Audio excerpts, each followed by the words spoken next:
No, sí, 2015 hizo un posgrado en la Universidad de Talca. Igual de política y... Así es. Clemen, ven a despedir. Hoy, digo,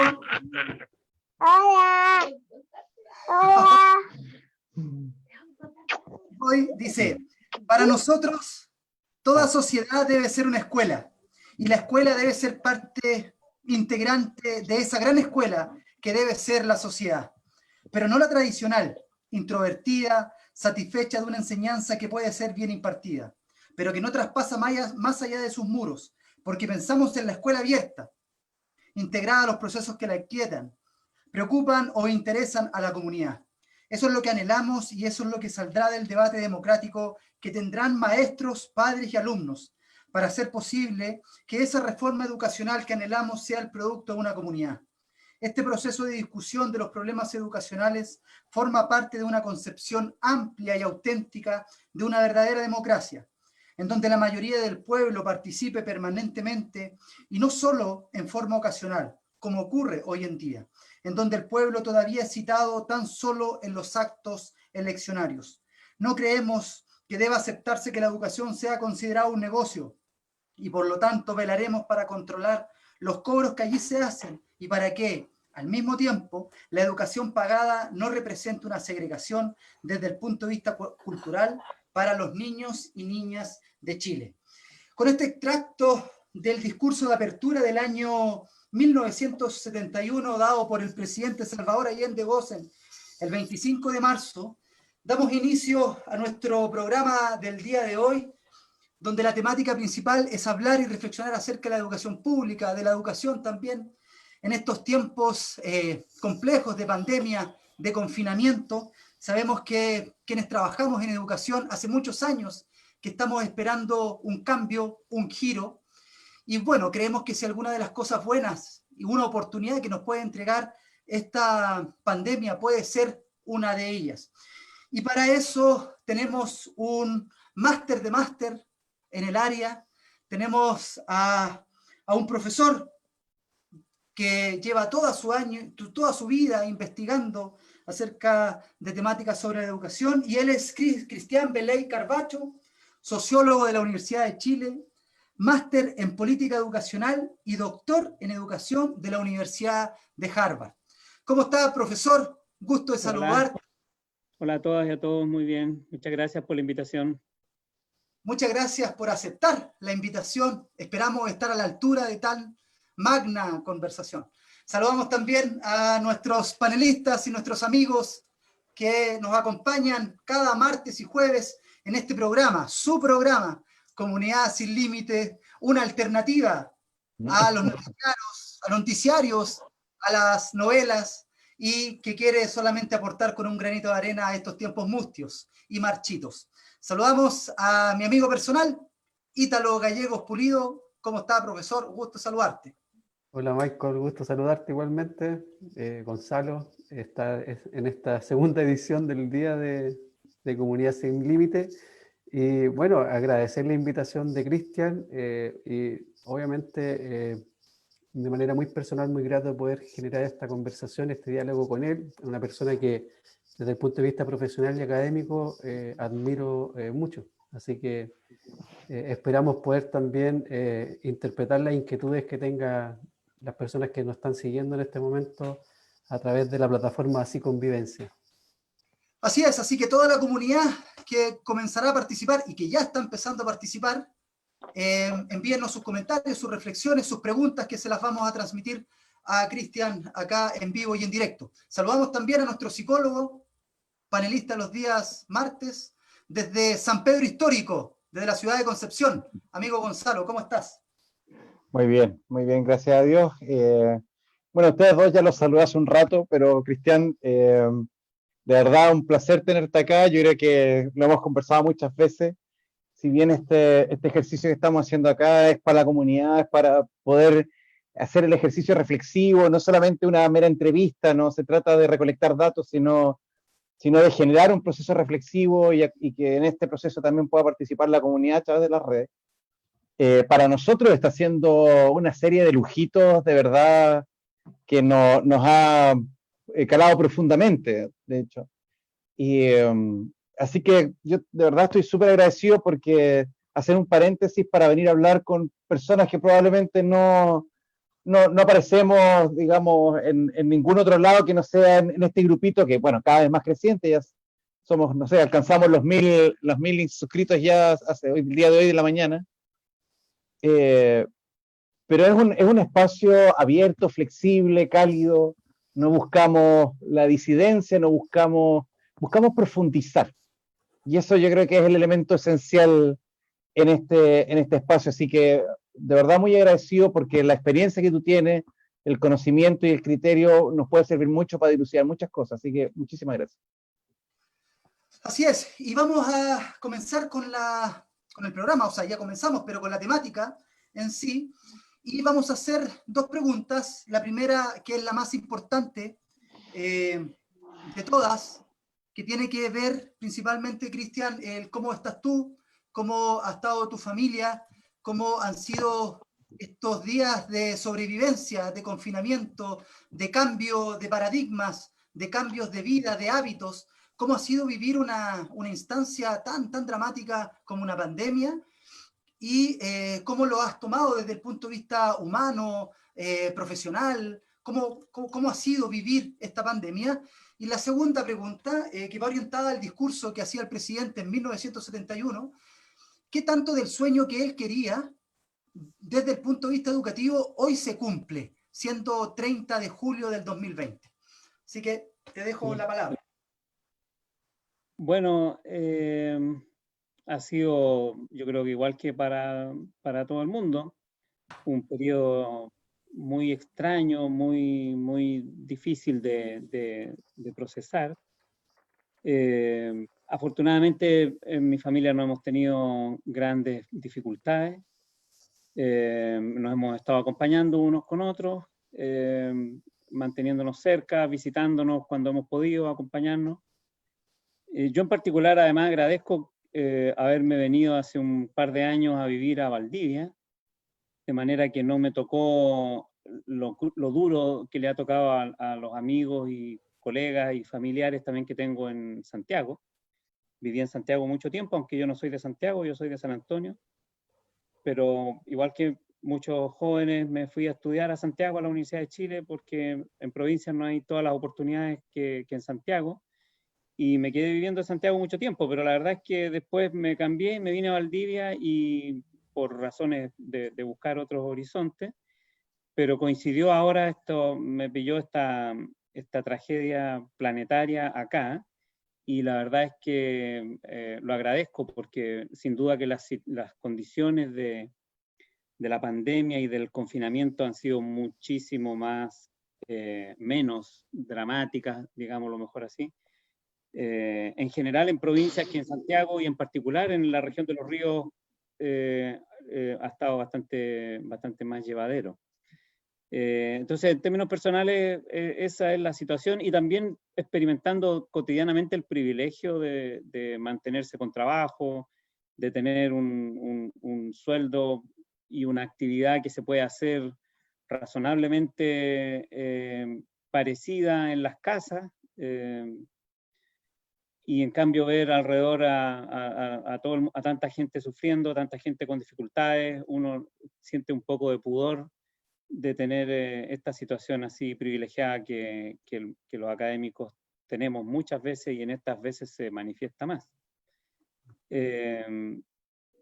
Yo he tratado dentro de este tiempo de colaborar un poquito, teniendo diálogos como este. He tenido muchos diálogos con muchas escuelas, muchas otras instancias de debates y foros, tratando entre todos, como ustedes bien lo dijeron, de hacer un poco sentido y acompañarnos y reflexionar, como estaba explicando Gonzalo.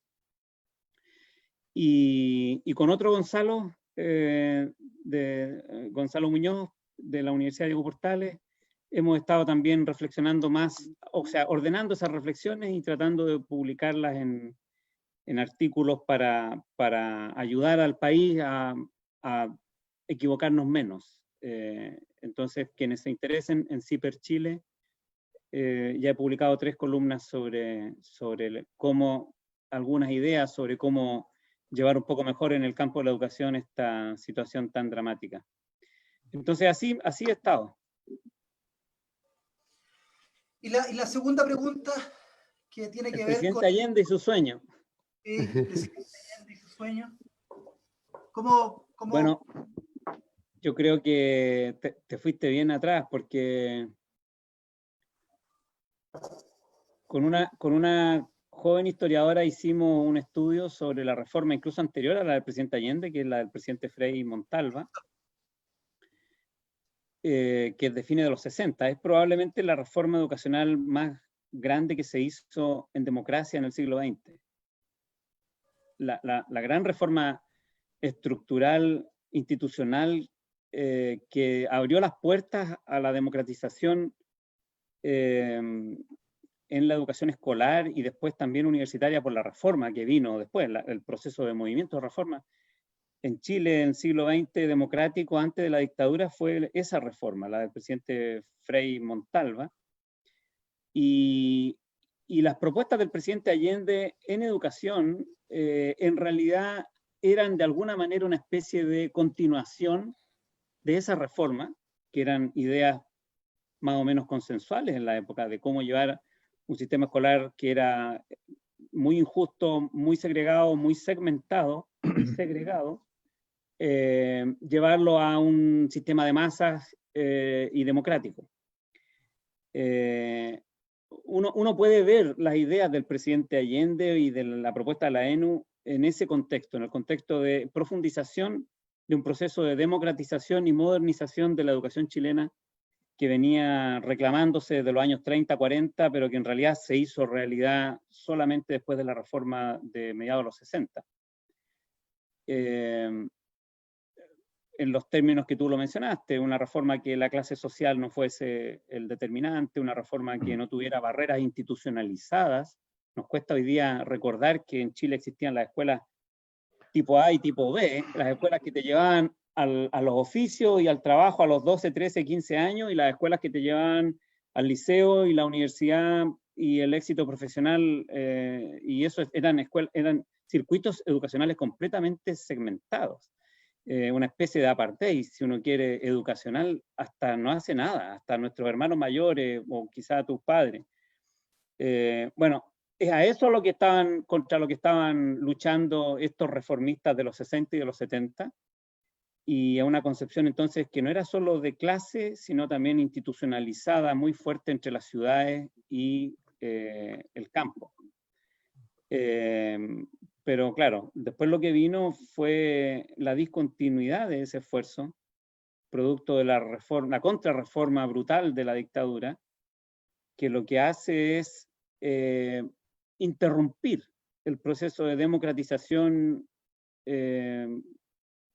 y de borrar las barreras institucionales de esa democratización por la vía de transformar la educación en un mercado. Y entonces, en lugar de continuar el esfuerzo, que era básicamente lo que el presidente Allende estaba haciendo, continuar el esfuerzo reformista y profundizarlo, lo que la dictadura hizo fue dar un salto hacia atrás, un salto hacia antes del siglo XIX. Esa es la verdad. Privatizó el sistema y dijo rásquese cada uno con sus uñas, y pulverizó la educación pública, pervirtió la educación privada, y terminamos con un sistema profundamente desigual, poco competitivo, ineficiente, segregado. A juicio mío tenemos casi todos los defectos del sistema educacional en el mundo. Yo veo los esfuerzos de los últimos años como los primeros esfuerzos institucionales por tratar de revertir esa triste herencia de la dictadura. Así es, amigo Ítalo. Sí, para seguir la Me puse conversación. a la lata. No, No, es sumamente qué lata, interesante. Vamos. Sí, para seguir con la línea de la conversación, porque había pensado otra pregunta, pero en ese contexto, ¿qué valor le das tú, Cristian, a la reforma educativa de la ley de inclusión que se conoce comúnmente? La ley de inclusión, bueno, yo creo que la reforma educativa de del gobierno anterior, de la presidenta Bachelet, no es solo la ley de inclusión. Yo la ley de inclusión la veo junto con la nueva carrera docente y con, sobre todo, la nueva educación pública. ese paquete, estoy hablando de educación escolar, no la educación superior. Ese paquete a lo que me refería, es por primera vez, yo creo, un gobierno democrático después de la dictadura se plantea modificar la herencia institucional de extremo neoliberalismo, tratando de recuperar un sentido al mismo tiempo de derecho social a la educación y de preeminencia de la educación pública. Yo creo que esa es la importancia histórica de la reforma de la presidenta Bachelet. A juicio mío, es bastante significativo el que los sectores de derecha y algunos defensores, a mi juicio, mal orientados de la educación privada, que han internalizado excesivamente esta lógica neoliberal de mercado, es muy indicativo que se hayan opuesto tan fuertemente y que le hayan hecho la guerra a esa reforma, en lugar de tratar de mejorarla y de aportar. Y terminamos con una reforma que, en lugar de ser consensual, fue profundamente divisoria, que fue profundamente distorsionada. Yo soy muy amigo ya que estábamos recordando al presidente Allende, quien fue el superintendente del presidente Allende, el líder intelectual de la propuesta de la ENU, de la Escuela Nacional Unificada, el historiador y profesor Iván Núñez. Y la ENU, en su momento, que por eso lo dije, no era más que la profundización democrática de las ideas más o menos consolidadas en el mundo y en Chile sobre lo que es un sistema escolar moderno y democrático, recibió los ataques de la derecha el año 73, que para algunos fue de hecho uno de los últimos alicientes del golpe militar. Con todo el poder de los medios de comunicación y con todo el poder de la distorsión de lo que eran realmente los propósitos de justicia y de calidad que esa propuesta tenía. Don Iván, conversando con él, me decía, yo creo que la oposición ideológica y de los medios de comunicación que recibió la presidenta Bachelet con la ley de inclusión fue muy superior a la que nosotros recibimos con la ENU. Es el calibre de la oposición de derecha conservadora que se levantó para bloquear unos cambios que en realidad en el mundo serían considerados de sentido común sobre desmantelar distorsiones neoliberales de la educación, que no existen en ninguna parte al modo tan radical que existen en Chile. De manera que yo considero muy triste el proceso ese.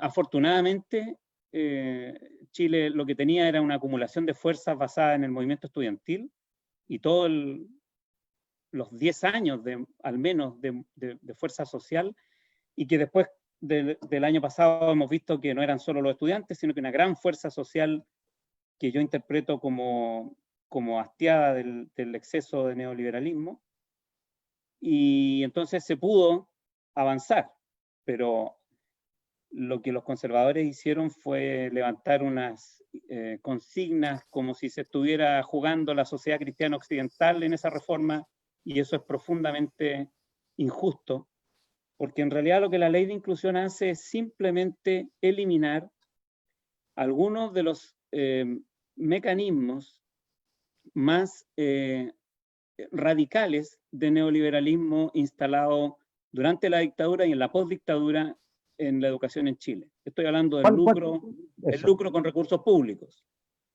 Que el sistema escolar financie no la educación, sino que las ganancias, el lucro a través de la provisión de educación.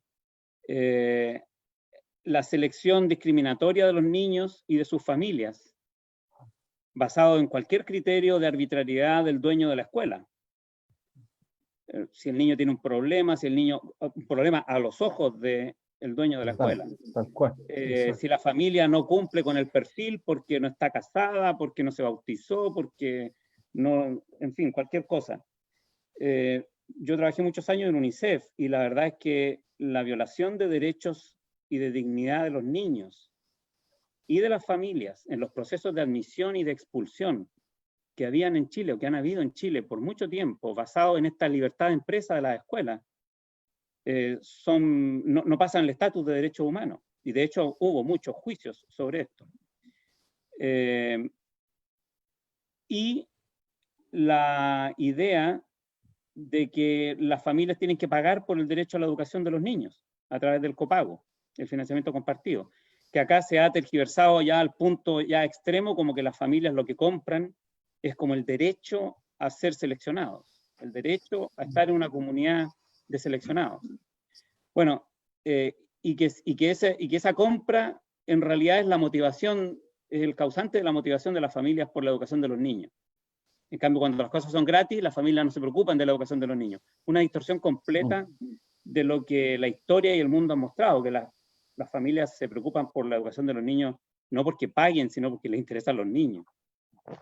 Bueno, esos elementos no es que sean de un régimen de educación privada, es que son de un neoliberalismo extremo que todos juntos no existen en ninguna parte del mundo y que solo se pudieron instalar en Chile porque hubo una dictadura que a sangre y fuego impuso esa doctrina que no se había aprobado en ninguna parte del mundo, ni nadie la ha aprobado de nuevo. Y nadie ha venido a Chile a copiarnos eso tampoco. No es que hayamos tenido un sistema exitoso que se está vendiendo en el mundo y que todo el mundo esté pensando cómo hacemos para imitar a los chilenos. En el mundo internacional, el sistema escolar chileno es reconocido como un experimento radical neoliberal que no tiene parangón y que solo fue posible por el extremo ideologismo de los Chicago Boys y el completo poder de la dictadura. Entonces, lo que la reforma de la ley de inclusión hace es apenas eliminar esos elementos extremos. No elimina el sistema de mercado. Solo elimina los elementos extremos que estoy mencionando que no pasan los estándares de derechos humanos. El sistema chileno sigue siendo un sistema de mercado y va a seguirlo siendo. Hay elección de escuelas, hay competencia entre las escuelas y hay un financiamiento basado en el voucher y las escuelas públicas y privadas se financian con el mismo voucher. Esos elementos, esos tres que acabo de mencionar, serían el sueño de los proponentes del mercado en cualquier país europeo y por supuesto lo son también en Estados Unidos. Esos que hoy día todavía existen. De manera que la ley de inclusión es apenas una corrección para no ser el extremo único en el mundo y acercarnos un poco a los países que tienen sistemas de mercado. La nueva educación pública, la desmunicipalización, lo que hace es proveer un sistema que tiene un poco mejores chances de tener éxito que la municipalización, podemos profundizar sobre eso, pero que apenas le da un financiamiento a los servicios locales de educación, pero no financia distinto las escuelas públicas que las escuelas privadas. De manera que yo creo que es muy importante, ya lo dije, pero se queda muy corta esa reforma si es que uno quiere de verdad eliminar el mercado de la educación en Chile. Así lo veo, Ítalo. Esa es la respuesta larga. Sí, no, bien, súper bien. Bueno, en realidad me da lata como decir aportar porque Claro.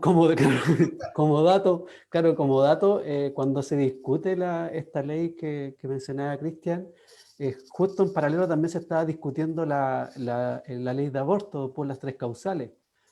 Y muchas veces desde este sector más conservador se decía de que la real pelea que había que dar era defender la reforma educacional. O sea, ponerle ¿cierto? La traba a la reforma educacional más que enfocar los esfuerzos a la ley de aborto.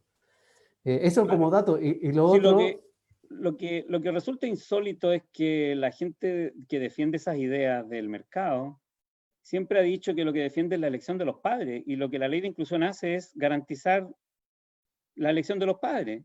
Claro. Por eso es muy pro mercado. Cualquiera, ya lo dije, cualquiera en Europa o en Estados Unidos estaría defendiendo la ley de inclusión si propone el mercado, porque lo que hace es potenciar la elección de los padres.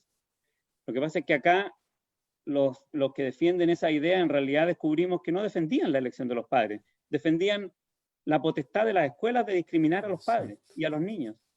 Claro, y también habían conflictos de intereses ahí muy marcados en quienes de alguna otra forma tiraron este proyecto de mercantilización de la educación. Sabemos que incluso hasta los de centro izquierda tenían conflictos de intereses con respecto al tema de las escuelas. ¿Cuántos personeros políticos importantes no eran dueños de colegios, no eran dueños de fundaciones? Entonces, y aparte que me imagino también que la Iglesia Católica ahí hizo una presión importante con respecto al tema de la estatificación de la educación en sí misma, ¿verdad? Porque me imagino el poder de la Iglesia ahí fue principal.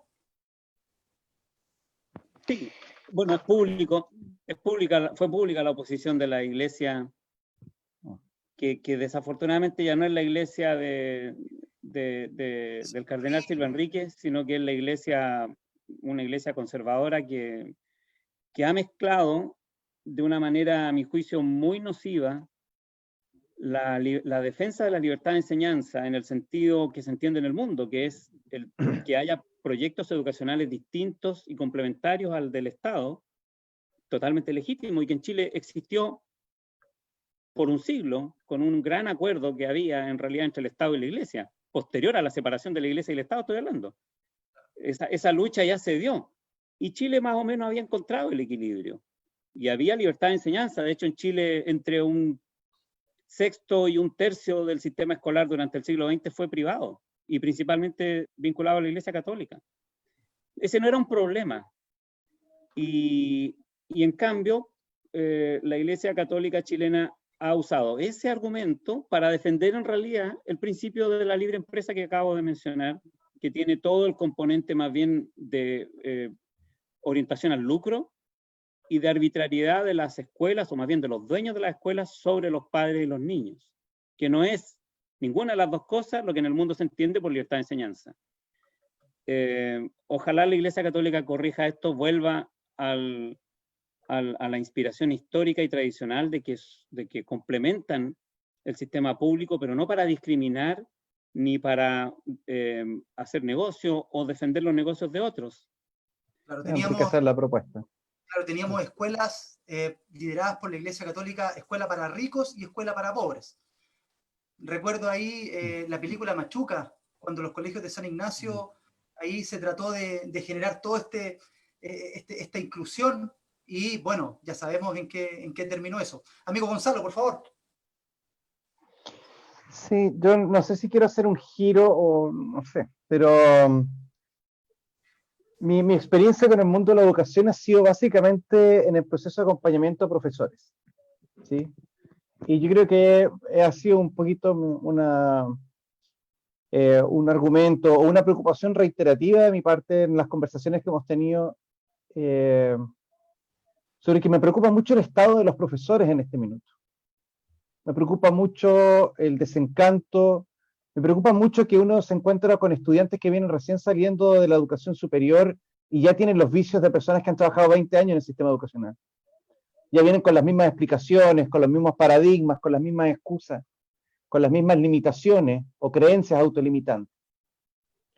Me duele mucho tratar de acompañar equipos para ayudarles a incentivar su creatividad y buscar nuevos horizontes, y sentir que finalmente lo que ocurre es que es el ministerio el que limita y coarta cualquier posibilidad, porque si tú te distancias 1 milímetro vienen y caen todas las penurias del infierno sobre ti, y no sé, cosas que tampoco sé qué tan cierto es en la práctica. Está como una amenaza, como un enemigo invisible, pero que no se concreta nunca, pero está allí ejerciendo un poder, digamos, inevitable, imparable. Creo que, claro, hay un cambio de estructura necesario en todo este proceso, pero hay un cambio cultural o hay un cambio en la perspectiva de los profesores, particularmente, profesores y profesoras. No hablemos más aún de los apoderados, el concepto apoderado nunca me ha gustado mucho, pero el concepto de los padres, los cuidadores de los niños y niñas. Pero particularmente en el mundo de la docencia veo que hay fuertes creencias autolimitantes que probablemente o instalan al docente o al profesor en un sitio de desconfianza, o en un sitio en donde se cataloga cualquier intento como una utopía o como algo desapegado de la realidad, o es que tú no sabes nada porque tú no has estado con 30 niños en el aula durante todo.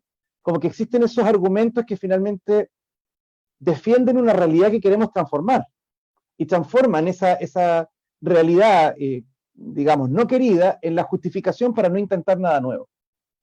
Desde tu experiencia investigando, y nosotros hemos tenido la posibilidad de tener invitados acá que han revertido esa situación, pero tu perspectiva sobre lo que se requiere para que el profesor y la profesora se reinstalen en un sitio, porque ellos han terminado como jornaleros de este sistema educativo productivo, industrializado. Pero es necesario restablecer ciertas reflexiones, ciertas inspiraciones incluso.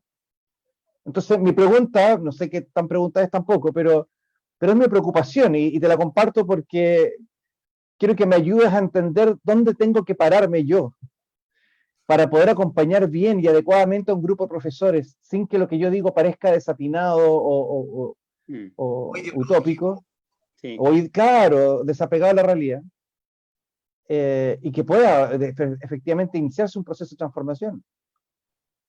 No, Gonzalo, yo concuerdo contigo. Los cambios en educación son hiper complejos porque no se limitan a las instituciones y lo que tú llamaste las estructuras. Cambiar eso es una primera parte, si uno quiere, pero no hay que despreciarlo, no hay que...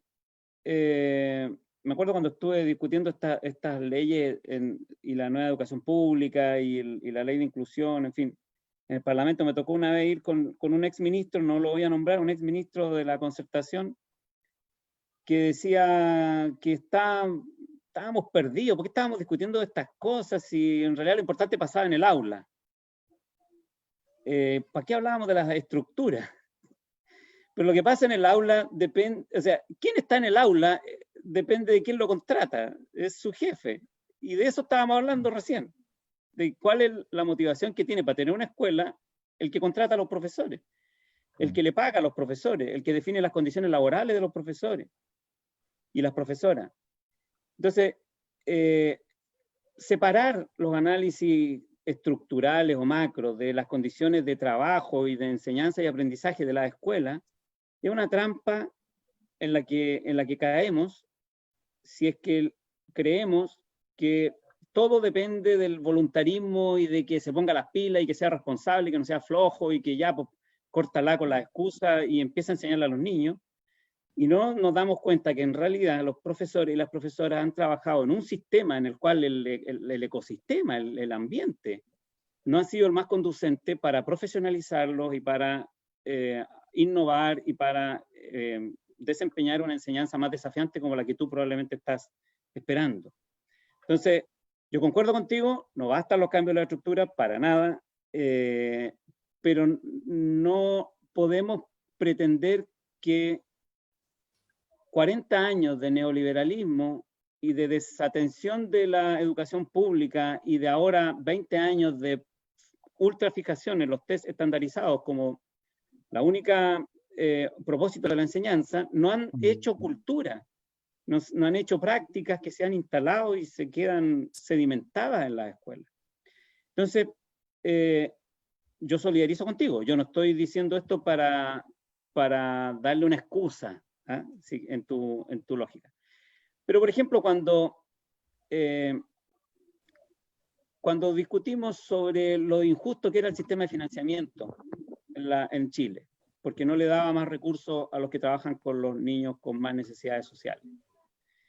Bueno, me tocó participar en muchos debates sobre eso a fines de los 90, hasta que el gobierno del presidente Lagos lo puso en su programa de gobierno, corregir el sistema de financiamiento, que era un voucher único, para por lo menos tener un sistema de financiamiento más equitativo. Cuento corto, para no dar la lata, para ir al punto que quiere Gonzalo. Cuento corto, le entregaron la idea, el problema a los economistas que creían en el voucher. Y terminamos con lo que llamamos la subvención escolar preferencial. La propuesta original, no hablo de la SEP que se aprobó, hablo de la SEP original, propuesta por el gobierno del presidente socialista Ricardo Lagos, asesorado por los economistas que creían que el voucher era el mecanismo de corrección de precios, que el problema de los pobres era una corrección de precios. ¿Qué tenían en la cabeza los que propusieron la SEP? Los que propusieron la SEP dijeron, mira, los pobres no les interesan a las escuelas particulares subvencionadas porque no pueden pagar financiamiento compartido. Entonces hagamos que el Estado le pague el financiamiento compartido. A eso le llamamos SEP.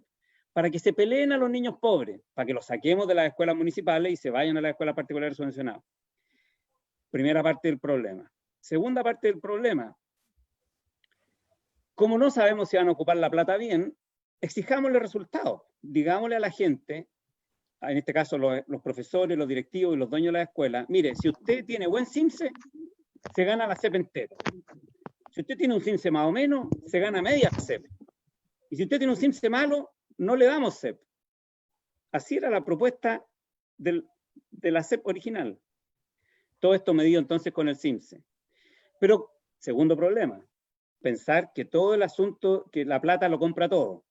Y que todo el problema es cómo alinear los incentivos, como les gusta decir a ellos. Y los incentivos son plata. Que compitan por los niños pobres y que compitan por el CIMSE, porque les vamos a dar más plata mientras más CIMSE. El ministro de Educación del momento, Martín Silich, lo llamó después, cuando asumió, dijo que por primera vez tuvo una revolución porque íbamos a pagar la pensión según las neuronas de los niños. Bueno, tercer problema de la SEP. Como creemos que todo eso no lo saben hacer los profesores, vamos a crear un mercado de consultores que vamos a llamar ATE. Y ahí... Entonces, le vamos a decir a las escuelas que compitan por los pobres, ahora sí tienen una marraqueta bajo el brazo, o sea, plata, que le vamos a llamar SEP, para que lo saquen de las escuelas municipales, que les enseñen harto CIMSE, para que les demos toda la SEP, porque si no les vamos a dar la mitad nomás, y si les va muy mal no les vamos a dar nada, así era la SEP. Y como creemos que no lo saben hacer, tienen que contratar expertos, consultores que no sean profesores, que trabajen en un mercado de la consultoría, pueden ser profesores, pero digo que no ejerzan como profesores, sino que sean consultores, para que ellos le enseñen a los profesores cómo hacer esto.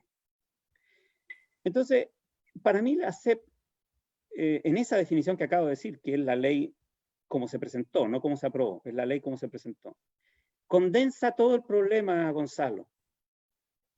Creer que toda la educación es un problema de plata, de incentivos monetarios, con fines de lucro, creer que todo el horizonte es subir los puntajes del CIMSE, y creer que eso solo se puede hacer con consultores para sacarnos el problema de los profesores y las profesoras. Por supuesto, lo que tú enfrentas hoy día es entonces una profesión que ha sido avasallada por la idea de que no saben la esencia de su oficio. No se recupera el prestigio, la confianza y la responsabilidad profesional y la capacidad profesional de un día para otro. Los profesores llevan décadas en este discurso de desprestigio, desconfianza y pérdida de estatus profesional. Por no hablar de las universidades, porque ahí sí que necesitamos otro programa entero, en que la propia formación de profesores se convirtió en el negocio más lucrativo y más fácil de las universidades. Cuando se abren universidades de papel, lo primero que hacen, de tiza y pizarrón, lo primero que hacían es crear pedagogías para vender títulos y estafar a la sociedad. Entonces, el desprestigio acumulado y el daño acumulado sobre la profesión docente es muy grande. Por suerte hay jóvenes como tú que entienden que el trabajo es apoyar a los profesores, ayudarlos a tomar control sobre su práctica, pero no desprofesionalizarlos, no pretender que los tenemos que reemplazar.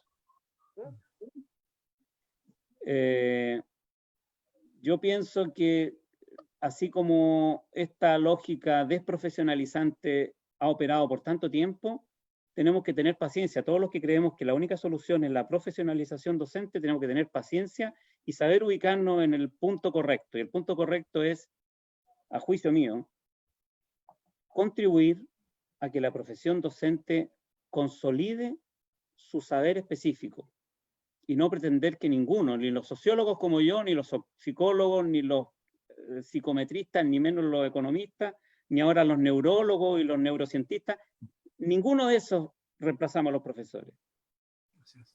Podemos ayudar, podemos dar ideas, podemos contribuir, pero si las profesoras y los profesores si no respetamos su espacio profesional, hacemos un flaco favor. Podemos vender una consultoría, pero no vamos a mejorar el sistema escolar.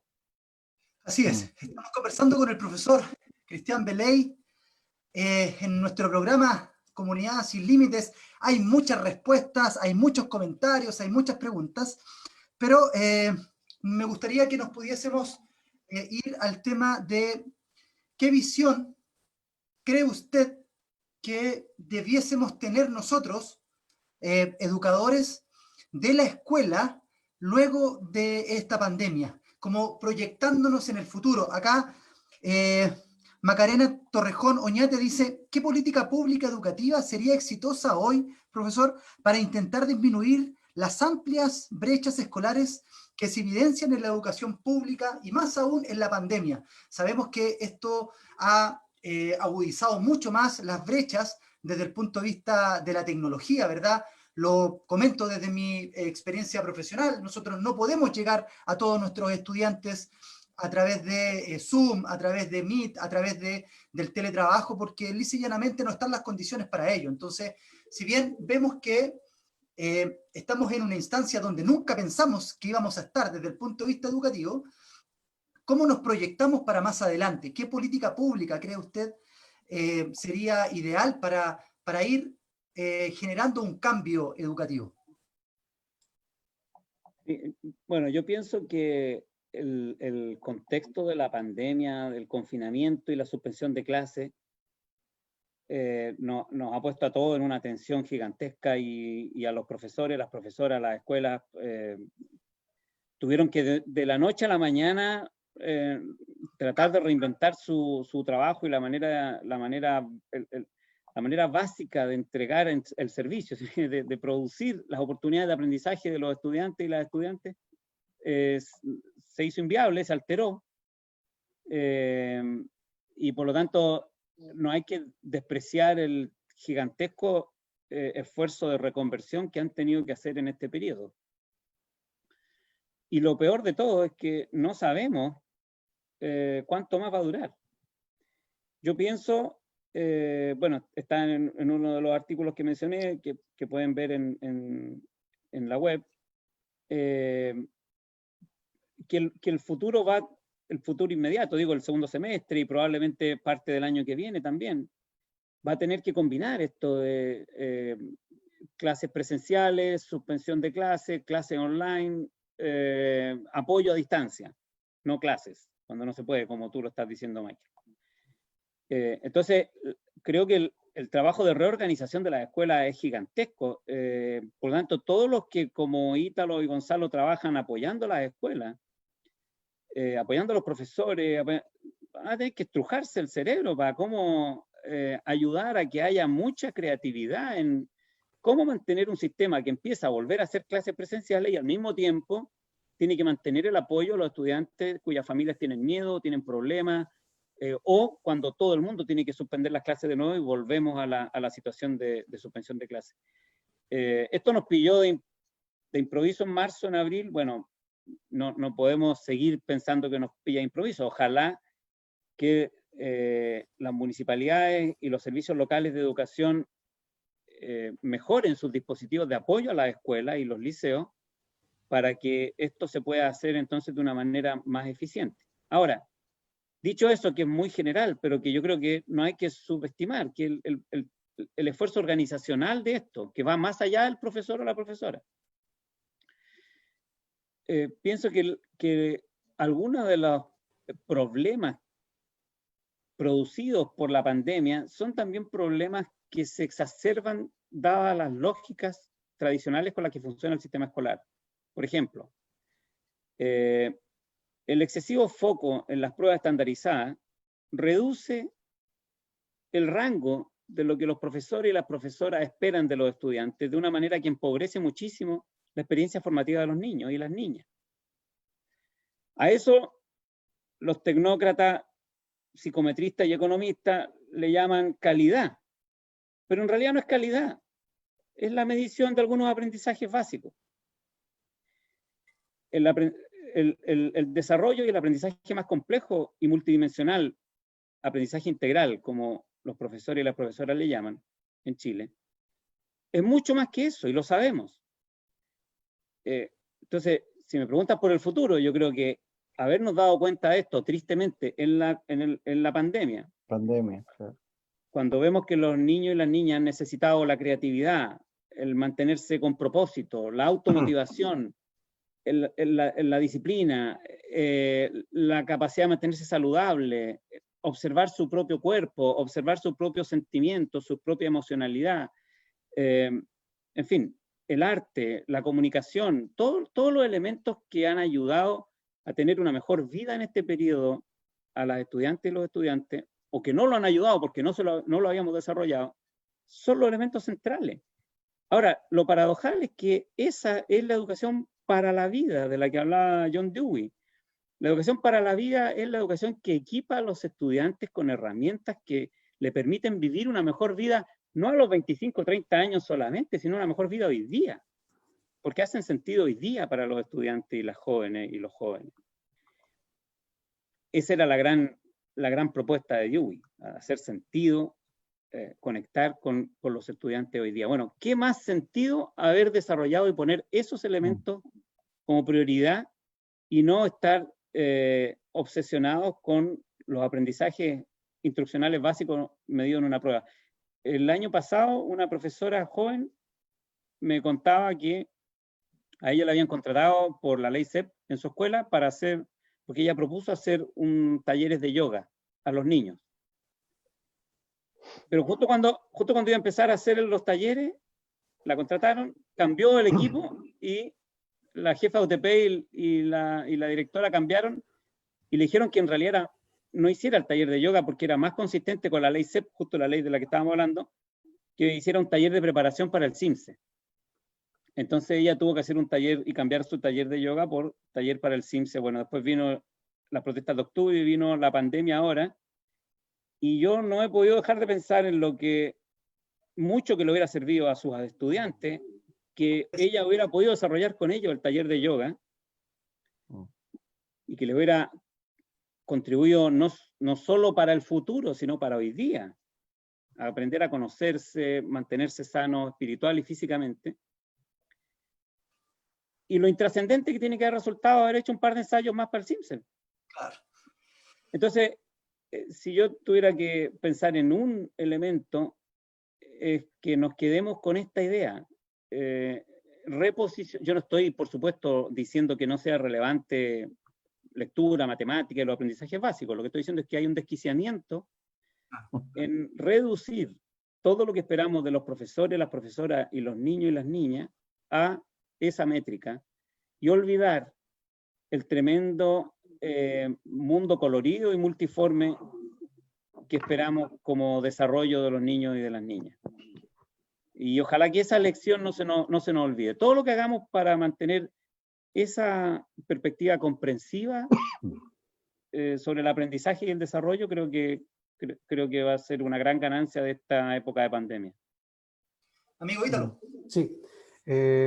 Bueno, en torno a los profesores, recapitulando lo que decía antes, me quedé con algo que nuestros profesores, nosotros debemos hacer lo posible para poder construir con fuerza que ellos se sepan poseedores de un conocimiento, de un saber pedagógico que está siempre en construcción.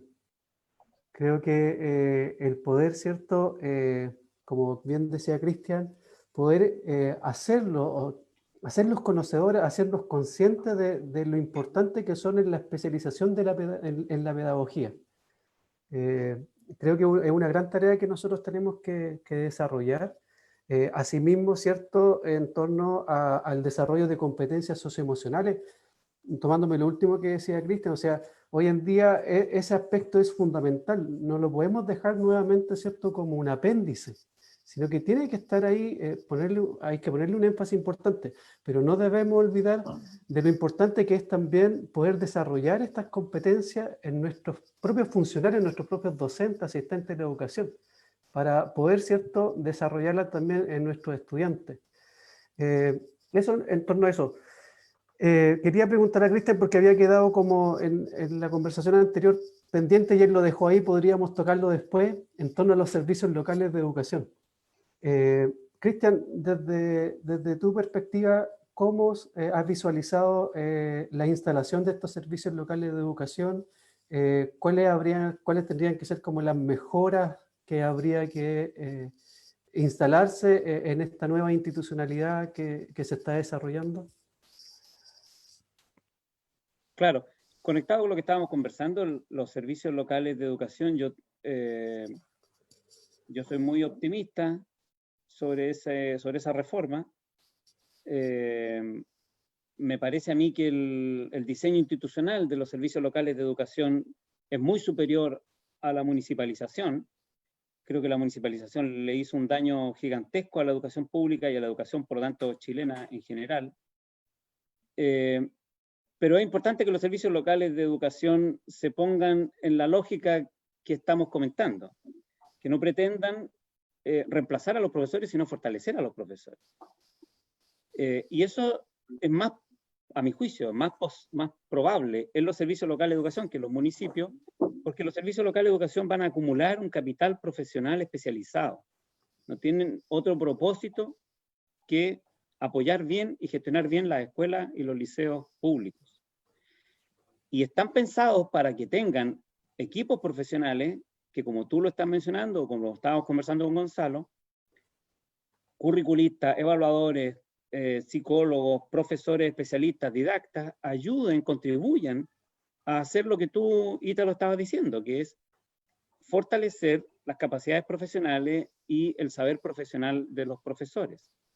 Esa es la labor de los servicios locales de educación en último término, más allá de gestionar mejor las platas y ojalá que los vidrios se reemplacen más rápido que antes y que en realidad la esencia del cambio es lo que acabo de mencionar.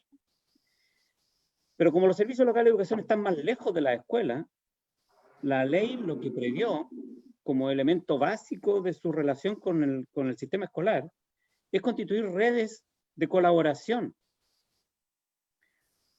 Por eso digo que son los primeros pasos para reemplazar la lógica neoliberal de la competencia, porque los servicios locales de educación están mandatados para crear redes de colaboración entre sus escuelas y sus liceos y sus profesores. Estas redes de colaboración tienen que basarse en lo que Ítalo estaba diciendo. Cómo recuperar el saber profesional de los docentes y las docentes que han estado por años trabajando con los niños en las salas de clase, y no pretender que traen un experto que viene bajándose de no sé qué avión o que viene cayendo con no sé qué diploma, que le va a contar a los profesores cómo tienen que hacer las cosas y que no pretende que los profesores y las profesoras que han estado trabajando con los niños, con las niñas, en las complejidades prácticas que el oficio de enseñar tiene, tengan que tener un rol protagónico en ese aprendizaje. Entonces, todos los expertos, entre comillas, todos estos profesionales, todos los que trabajamos alrededor del sistema escolar, tenemos que poner nuestras herramientas para ayudar a que el saber profesional de los profesores se sistematice y circule horizontalmente, y no verticalmente, porque verticalmente no va a ocurrir.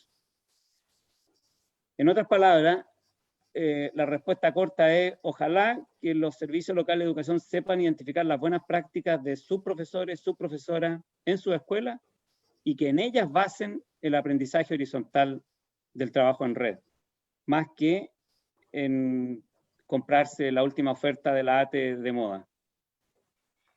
Amigo Gonzalo. Sí, a mí me pasa que después de varias conversaciones que hemos tenido con personas del mundo de la educación, hay una palabra que se me sigue repitiendo en la cabeza y es reduccionismo, ¿no? Y diría yo que ese reduccionismo en Chile está reflejado en un indicadorismo, ¿no? El indicador, entiendo yo, es aquel elemento medible que me permite dar cuenta de un fenómeno que es tan complejo que necesitamos de este aparato, de este andamiaje, para poderle medir. Sin embargo, nos quedamos, así como dice el refrán español, el tonto se queda mirando el dedo cuando lo que se le apunta es la luna, ¿no? Nos quedamos mirando el dedo, nos quedamos mirando el indicador y nos olvidamos del fenómeno. Y el fenómeno ha pasado a ser lo utópico, lo irreal, pues lo único que importa ahora es esto, ¿no? Y entonces, recuerdo el ensayo de Ortega y Gasset sobre las universidades, lo que ahora es el vástago de la educación antigua, quedó reducido a esto de la cultura general, ¿no? Como que es el tema para que puedas tener conversación con otros profesionales, en vez de entender la educación como comprender el mundo y su funcionamiento y saber efectivamente qué es lo que necesita, qué es lo que puede aportar y cómo funcionan las cosas en esta hipertecnificación y especialización. Este reduccionismo hace que finalmente lo que importa en las universidades, el principal indicador es la empleabilidad. No es tu desarrollo, no es tu capacidad creativa, no es tu capacidad innovadora, no es tu capacidad de aporte, es qué tan peleado vas a estar tú para que te contraten en el mercado, ¿no? Los indicadores de la educación superior es nuestros estudiantes, el 40 y tanto, el 60 y tanto, 80 y tanto por ciento está trabajando en lo que estudió antes de un año. Todo se reduce a indicadores y particularmente indicadores económicos. La reforma ha instado, ¿cierto?, a abrir otros indicadores de la calidad de la educación, otras formas, otros elementos, pero con una calidad o con un sistema de evaluación que de pronto los deja medio débiles y que no logra, digamos, contrarrestar o ser suficiente estímulo para que las escuelas y sus comunidades en general, no solamente los profesores, sino que los mismos estudiantes y apoderados participen en estos otros indicadores. Entonces, hay una desigualdad que hace como que intencionadamente sigamos fijando la mirada en estos elementos reduccionistas que hablabas tú. Y en ese sentido, de alguna manera, hay estas primeras atisbos de construir una mirada más amplia y más rica de lo que es el proceso educativo. ¿Cuáles son los elementos que tú consideras que aún faltan, ya sea o dar relevancia en la comunidad o en el desarrollo de lo que es una educación de calidad, que es más allá sencillamente de la respuesta a las pruebas estandarizadas? ¿Y cuáles son algunos que todavía no hemos incluido y que sería conveniente que empezáramos a revisar? Sí, me gustaría comentar algo en la línea que está diciendo Gonzalo antes de la respuesta. El problema, yo soy sociólogo y también hago estudios cuantitativos, me gustan las encuestas y me encantan los tests y los números, ¿eh? Así que nadie que esté escuchando piense que uno habla contra esto que Gonzalo explicó muy bien, que es como la lógica reduccionista de los indicadores y de los números, solo porque le tiene miedo a las matemáticas. No es el caso. Nos gustan las encuestas, nos gustan los tests, nos gustan los números. Lo que no nos gusta es que la vida y el trabajo de los profesores y los propósitos de aprendizaje de los estudiantes y las estudiantes sean gobernadas por esos indicadores. O sea, que nunca encontremos la luna y que nos quedemos solo pegados en el dedo. Ese es el problema, tal como tú lo mencionaste. No es una cosa contra la estandarización, ni siquiera contra las pruebas, y las pruebas son fantásticas, y la psicometría ha avanzado muchísimo en eso, así que no es ese el problema. El problema, para no citar a Ortega Gasset, para citar mejor a Donald Campbell, el problema lo resumió Campbell en algo que de hecho en ciencias sociales se terminó llamando la ley de Campbell, que es que cuando una práctica social se intenta gobernar a través de un indicador, este indicador, si tú gobernar quiere decir en este caso introducir incentivos, por ejemplo, a las escuelas cerrarlas o mandarlas castigar porque sacaron más puntos en el CIMSE o menos, a los profesores considerar los mejores profesores o más malos profesores porque sus alumnos sacaron más puntos o menos. Y como dije antes, darle más plata o menos plata, como se pretendía con la ley CEP, porque saquen más puntos o menos. A eso decimos gobernar. Por eso el CIMSE es en realidad un dispositivo que intenta gobernar el trabajo de los profesores y de las escuelas. Cuando tú introduces un indicador de ese tipo y le asocias incentivos y sanciones, en ese sentido tratas de gobernar esa práctica, que en este caso es la práctica de enseñanza y aprendizaje de los niños. Campbell dice: es inevitable que la práctica que se está tratando de gobernar termine siendo corrompida. Porque la gente, obviamente, lo que va a hacer es reducir su práctica a tratar de ser eficaz con el indicador y olvidarse de la luna y quedarse en el dedo. Pero no como dice el refrán que tú mencionabas, porque sean tontos. Cuando el dedo apunta a la luna, el tonto se queda mirando el dedo, dice el refrán. No es por tonto. Los que hacen los test, esos psicólogos, psicometristas, harían exactamente lo mismo. los que diseñan esas leyes, esos políticos, harían exactamente lo mismo. Y los economistas que diseñan esos incentivos harían exactamente lo mismo. Todos haríamos lo mismo. Si es que entendemos que nuestras oportunidades de salario, de trabajo, de vida, de prestigio, de ranking, de que tener o no la escuela abierta, dependen de ese indicador, obvio que vamos a trabajar solo para ese indicador. Es evidente. Entonces no es una cuestión de lo entendieron mal y son tontos, se quedan mirando el dedo. Es que si tú introduces un indicador de esa manera para asociar consecuencias que son importantes, Campbell dice, en los años 70 ya lo dijo, la práctica se va a corromper. Y es lo que una y otra vez la ciencia social y todas las políticas sociales que han intentado cosas así, no solo en educación, en otros campos, todas las políticas sociales que han hecho algo así, han terminado con la misma ley de Campbell, que si existiera un premio Nobel de Ciencias Sociales se lo hubiera ganado, se corrompe la práctica. ¿Qué es eso en educación? La enseñanza para el test, el adiestramiento, el cambiar el taller de yoga por una ejercitación para el CIMSE, el volvernos locos porque los niños, cuando yo voy a la escuela y converso con los niños de 10, 12 años me cuentan que están en 235 puntos, pero que este mes su objetivo es llegar a los 250 y andan con un rótulo acá, que es su puntaje CIMSE predicho por empresas que ganan plata vendiendo test cuya venta es este test anticipa el puntaje del CIMSE, y una maquinaria completa de gobierno sobre las prácticas de los profesores, las prácticas de la escuela y la experiencia de aprendizaje de los niños, incluyendo su autopercepción, su subjetividad, basada en una competencia sobre los puntajes. Eso es pervertir la práctica. No es que no nos interesen los aprendizajes de los niños, es que si tú introduces un sistema como ese, terminas corrompiendo lo que más querías, que era que los profesores y las profesoras se preocuparan del aprendizaje de los niños. Y quiero dar un ejemplo, respondiendo a lo que pregunta Gonzalo, para decir que esto no se refiere solo a que nos gusten las artes, la música, la filosofía, las ciencias sociales, el deporte, cosas que también nos gustan y que también son un empobrecimiento de la experiencia formativa el que no se privilegien. Pero también en el nivel intelectual, cognitivo. Tenemos una gran pérdida cuando nos quedamos solo con el indicador del CIMSE. Las habilidades intelectuales de orden superior. Pensemos en la pandemia en la que estamos. ¿Cuántas noticias falsas circulan? ¿Cuánto malentendido? ¿Qué capacidad tienen las personas? Imagínate, en Estados Unidos el presidente se dedica a distribuir noticias falsas.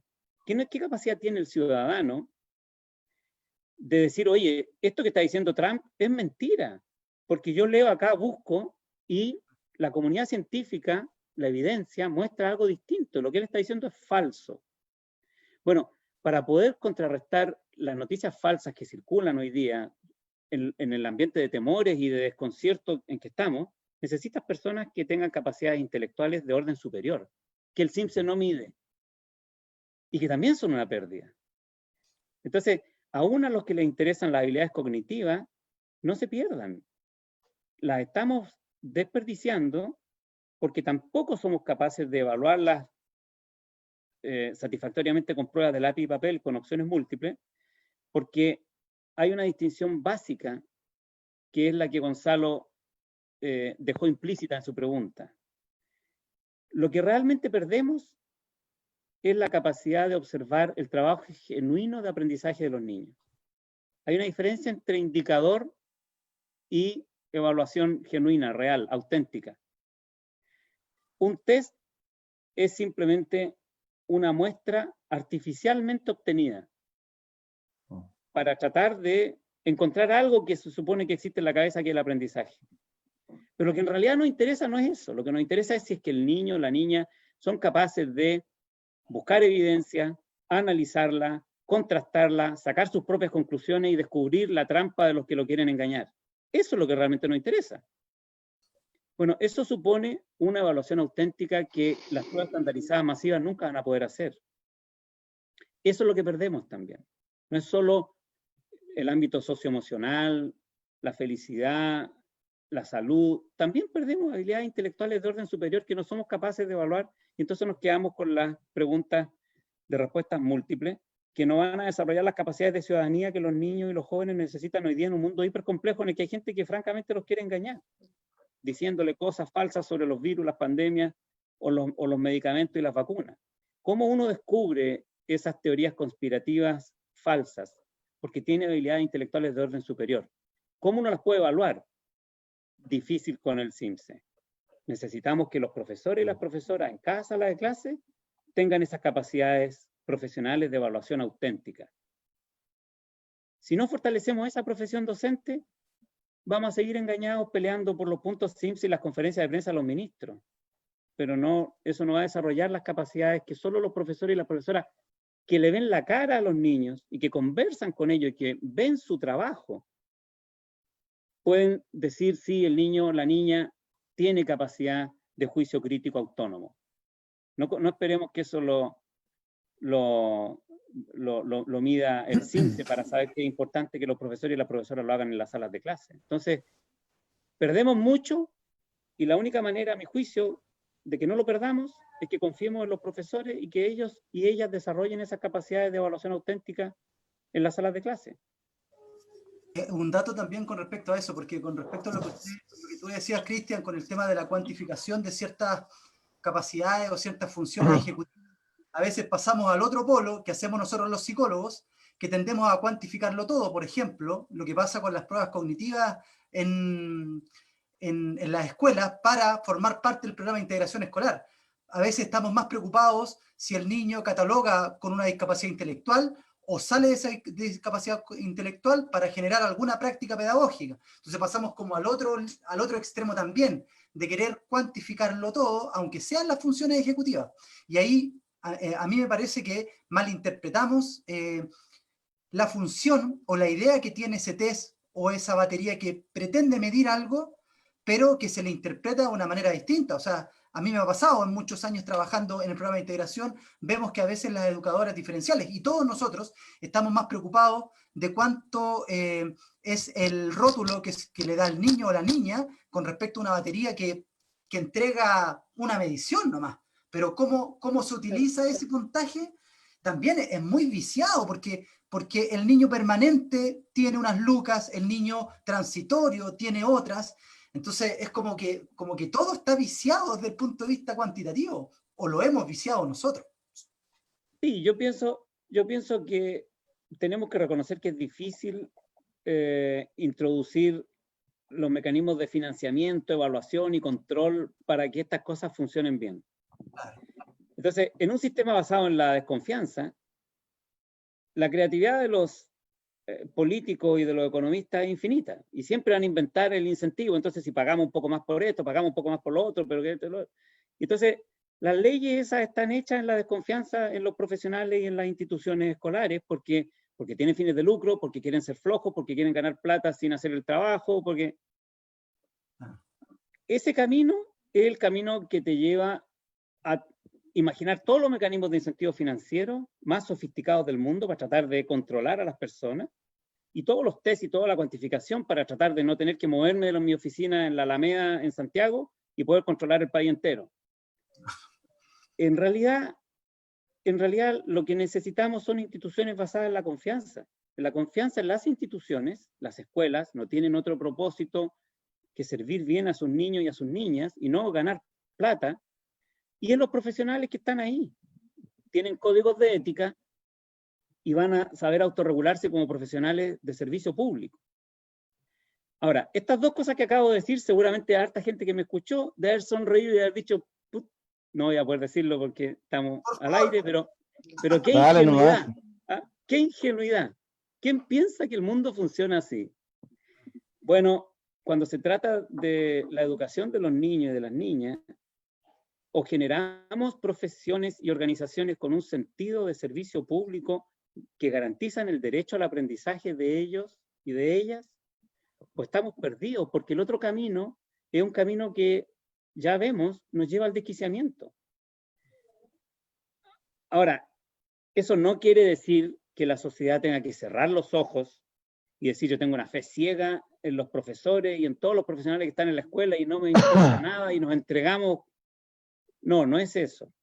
No es eso. Tenemos que tener los profesionales que trabajamos en el campo de la educación y los profesores, los primeros, y las profesoras, códigos de ética profesional que garanticen que somos profesionales de servicio público, que hacemos lo mejor del conocimiento disponible para los niños y cuando nos equivocamos tratamos de corregir. Eso es un profesionalismo abierto a la sociedad, que también es controlado por la sociedad, pero no es controlado por un economista, un psicólogo y un político de la Alameda con un test y un incentivo económico.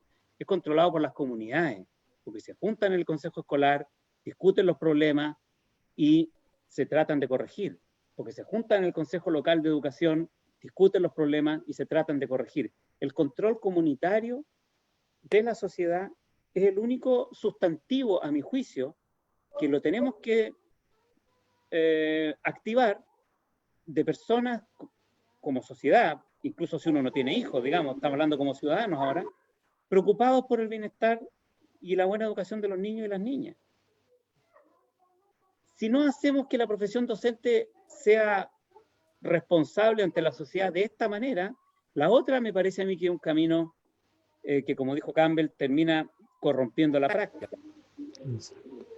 Ahora, tenemos que reconocer que el aprendizaje es difícil. O sea, dicho de otra manera, no creo yo que haya que pretender que uno necesita, como con el Evangelio, ver para creer.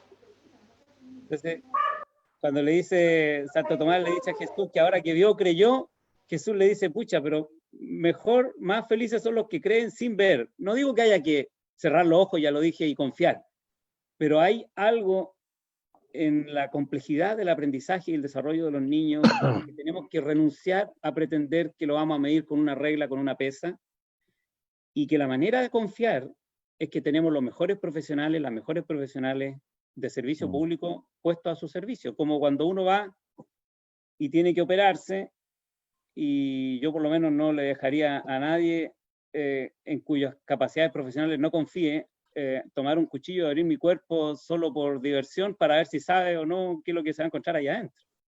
Si podemos con los médicos confiar de esa manera en sus expertise, tenemos que llegar al punto en que confiemos así de los profesores y las profesoras.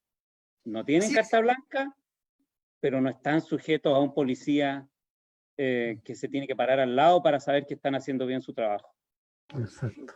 Nuestra comunidad Sin Límites se ha manifestado, hay muchos comentarios, muchos saludos para ti, Cristian. María Soledad Escobar dice, el sistema neoliberal impide que el Estado se haga cargo del problema social que subyace en la educación. La división y la segregación es gigantesca porque las escuelas son empresas mercantilistas, no instituciones de servicio que protegen los derechos humanos, los derechos de los niños y de las niñas. Es decir, la educación de nuestros estudiantes pasa por muchos poderes que evitan la autonomía de los de la escuela y por ende la participación activa de padres y estudiantes en el proceso de enseñanza-aprendizaje. Pero se manosea mucho el concepto de comunidades educativas y casi todos los colegios y escuelas declaran principios muy nobles en sus misiones y en sus visiones.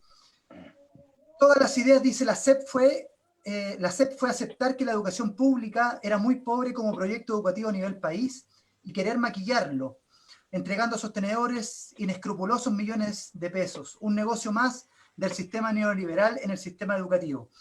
Julia Herrera dice, existe un sector de la población que no se preocupa por la educación de sus hijos entre elegir un colegio que tiene buena enseñanza ante uno que le entregue recursos a gratuidad.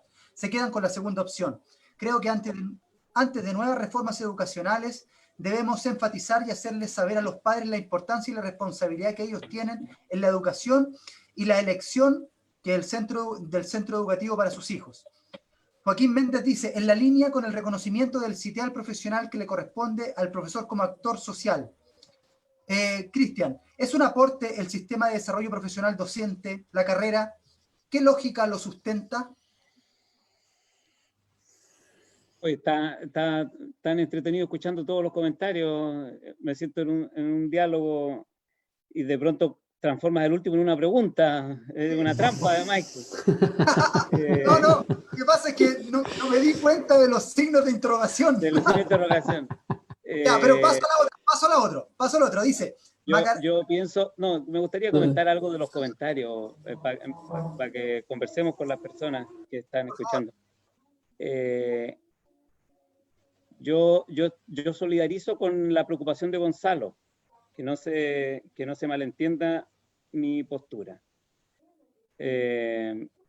Cuando pongo énfasis en que hay que luchar contra la lógica neoliberal de mercado en educación, no quiero decir que ese día, el día que venzamos eso, vamos a tener el mejor sistema educacional con los aprendizajes sustantivos que queremos al otro día, para nada.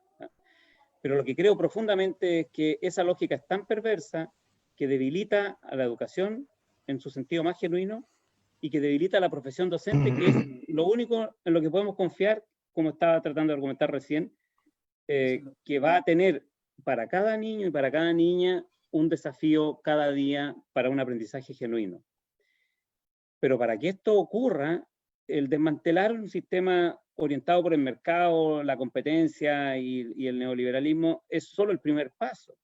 Y tampoco es que uno tenga que esperar que ocurra ese día como que hubiera una especie de día que vamos a inaugurar el sistema escolar no de mercado.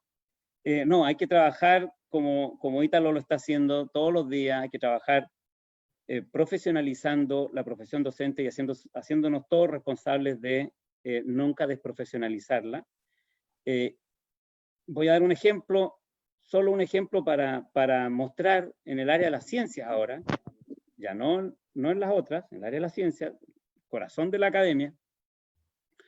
Me tocó hacer un estudio hace poquito tiempo sobre el programa de ECBI, el programa de ciencias basado en la indagación, que es una propuesta educativa que se ha dispersado por el mundo, en Europa, en Estados Unidos y también en América Latina, y en Chile la ha propuesto un equipo de la Universidad de Chile liderado por el Premio Nacional Jorge Allende y la profesora Rosa Dever, la prorectora de la Universidad de Chile. Bueno, ECBI, Educación de Ciencia en Ciencias Basadas en la Indagación. La idea que yo estaba tratando de explicar antes, de que para aprender ciencia uno tiene que aprender a razonar como razonan los científicos, hacerse preguntas, plantearse hipótesis, buscar evidencia en contrario y sacar sus conclusiones. Ese es básicamente el resumen de lo que uno hace todo el tiempo como científico. Pero ¿cómo lo hace eso con los niños, con las niñas, en sus salas de clase? Bueno, ECBI tiene toda una propuesta, les despierta la curiosidad a los niños, a las niñas, hacen experimentos, buscan evidencia, discuten sobre ella, sacan sus conclusiones, debaten sobre las conclusiones. Una maravilla, una maravilla.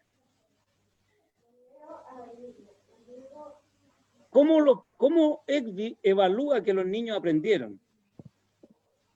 Uno como evaluador, porque también tiene su otra cara, obviamente le hacía la pregunta, entonces le dice ahí uno se pone cara de malo y dice, ya, pero ¿cómo ustedes saben que realmente los niños están aprendiendo? Porque todo esto suena re bien, suena entretenido, yo estuve en las clases, los niños se ven activos y se ven motivados, pero ¿cómo saben que están aprendiendo? Ah, no, dicen, es que para nosotros ver a los niños motivados con la ciencia, motivados con las preguntas, discutiendo adelante, saliendo a debatir, unos dando su opinión, otros dando la otra, eso es el aprendizaje. Ah, ya, pero no tienen algún instrumento, alguna instancia más formal, uno haciéndosela ya en el extremo del tecnócrata. No, sí, también tenemos algo que llamamos la clase abierta, en que los niños eligen la clase, el experimento, la materia que más les gustó y la preparan como una clase. Y entonces, en grupos, preparan esa clase, muchas clases, porque se hacen pequeños grupos, y hacemos una feria en el patio o en el salón, en que cada grupo prepara y expone su clase, su tema. Pueden ser las células, pueden ser, en este caso van a ser los virus probablemente, las pandemias, etcétera. Y vienen todos los padres y viene toda la escuela y es invitada a la comunidad a escuchar a los niños. Y los niños ejercen de profesores explicando, haciendo los experimentos y contando la clase. Bueno, por supuesto, aparte de emocionarme de escuchar a las profesoras y los profesores que trabajan en ECBI contando esto, uno se queda con la pregunta y dice, pero ¿no tienes un instrumento estandarizado por el cual averiguar que cada niño aprendió todo lo que tú esperabas que aprendiera? Y la respuesta de ECBI es no. no lo hemos desarrollado. Quizá alguna vez lo desarrollemos, pero nosotros nos quedamos contentos de ver a los niños explicando problemas científicos, respondiendo preguntas y sintiéndose empoderados sobre su aprendizaje. Bueno, eso es aprendizaje genuino, eso es evaluación auténtica. Esos niños quizás no les va tan bien en una prueba, quizás no les va tan bien en el CIMSE, pero estoy seguro que desarrollan habilidades intelectuales de orden superior, incluyendo la comunicación, la capacidad de diálogo, el trabajo en equipo, el testear su idea, la curiosidad, todas las habilidades intelectuales de orden superior que cada vez más van a ser importantes en el mundo, y estoy seguro que los estudiantes de ECBI en estos días de confinamiento y pandemia han estado súper motivados y tienen todas las herramientas para no dejarse engañar por la gente como Trump o Bolsonaro. Yes. De eso es de lo que estamos hablando. Profesor, voy a seguir leyendo algunos mensajes de la comunidad. Gerardo Moreno dice, excelente programa, felicitaciones. Humberto Garrido San Martín, director del Liceo de Aplicación, dice, hay que entender la comunidad, hay que acompañar. Dependerá también de los líderes. Los profes o profesores tienen el potencial. Es también relevante un cambio organizacional y una capacitación y una charla no es suficiente para romper paradigmas y crear en conjunto las nuevas relaciones interpersonales con muchas altas expectativas y mucho más. Daniela Bonhart dice, lo insólito para mí es que el derecho a la vida, el derecho universal, se aplica a partir del nacimiento de un niño o niña. La vida previa no es defendible, no es un derecho. Javier Piñeira Letelier manda una pregunta, pero Marita Matamala dice, excelente referirse a las condiciones en las cuales están trabajando los docentes. Héctor Becker Silva, felicitaciones por este programa. Y Javier Piñeira dice, por lo general se habla y o se debate de la escuela, el colegio, etc. Pero, Cristian, a nivel más humanista, ¿cuál es su visión acerca de los liceos técnicos profesionales? ¿Cómo desarrollarlos? Sí. No, gracias por todos los comentarios. Acabamos con un equipo de la Universidad de Chile, acabamos de publicar un libro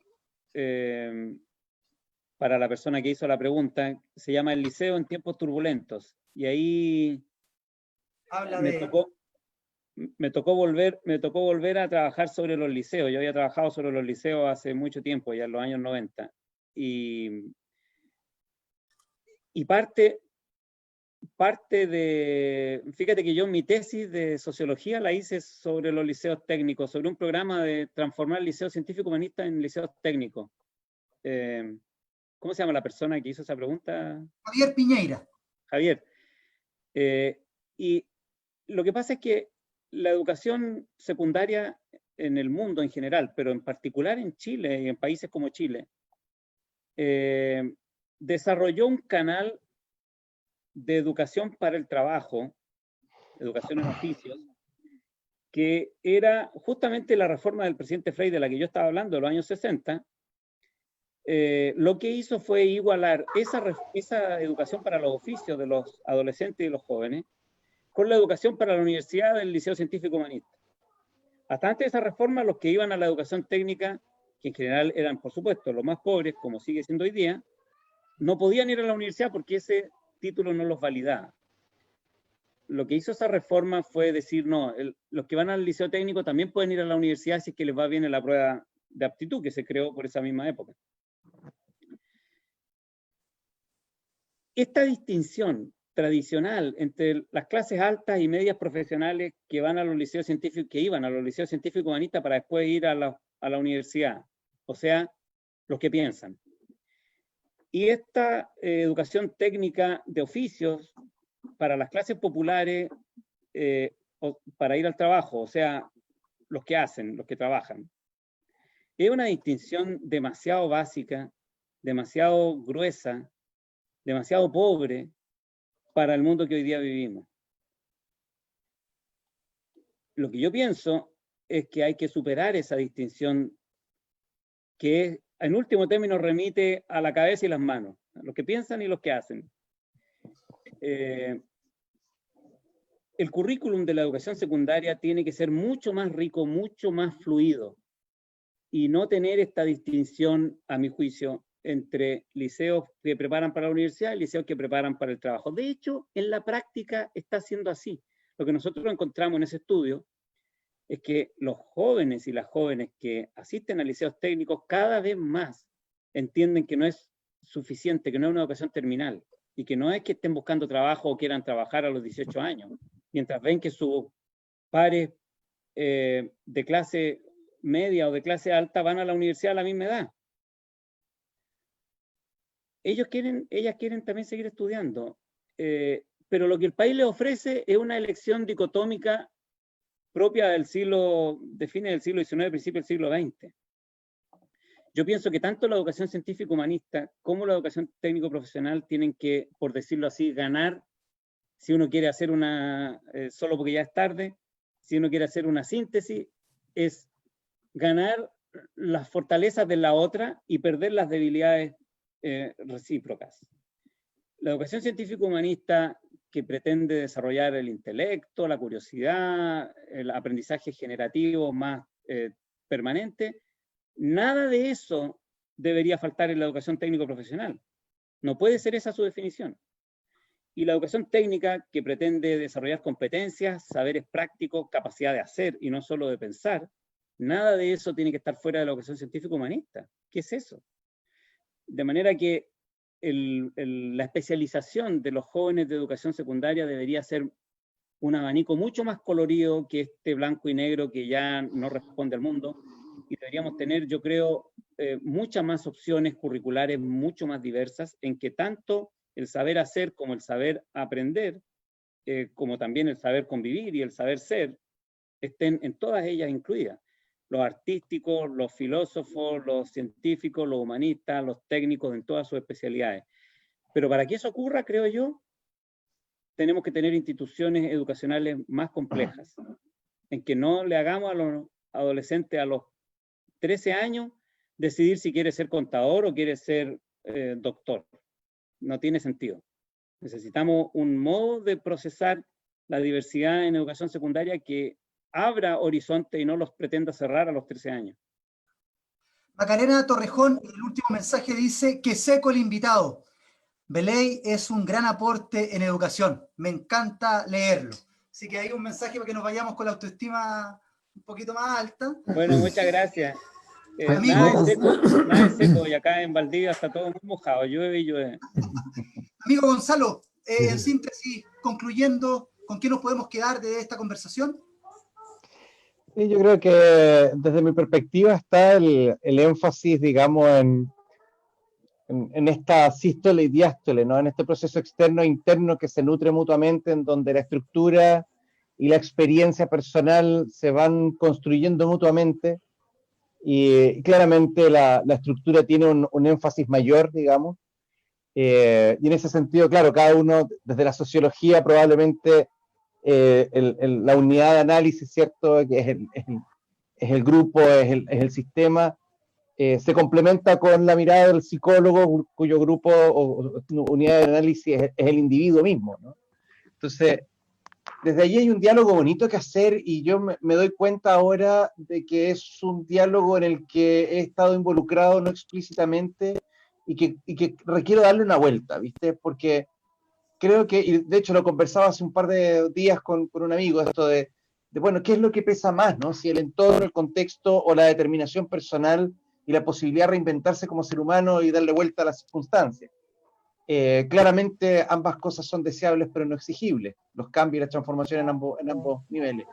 Pero me quedo en ese diálogo. Creo que para mí ha decantado mucho más la posibilidad de ver esto más que como una antítesis o un antagonismo mutuo, es ver cómo se complementan en esta inhalación y exhalación, en esta sístole y diástole de un proceso que se va a sostener mutuamente en el tiempo, y que la idea es generar aquellos pequeños matices y cambios que vayan haciendo una mutua transformación e idealmente una convergencia y una coherencia que le permita tanto a la persona como a la estructura poder estar respondiendo en paz a lo que quiere responder. Muy, muy agradecido, Cristian, porque tus respuestas y análisis vienen desde la proximidad al fenómeno, más que desde el estudio mismo, digamos, desde el hacer ciencia, desde la observación, y eso siempre es muy respetable más allá que las elucubraciones meramente teóricas, digamos. Así que yo te agradezco mucho porque dentro de tus respuestas también me has aclarado esto de lo que menciono de la posibilidad de aclarar este diálogo más que transformarlo en una pugna. Así es, muchas gracias Gonzalo, amigo Ítalo. Muchas de nada. Sí. No, bueno, igual agradecer a Cristian la posibilidad que nos dio de poder conversar con él, de poder dialogar.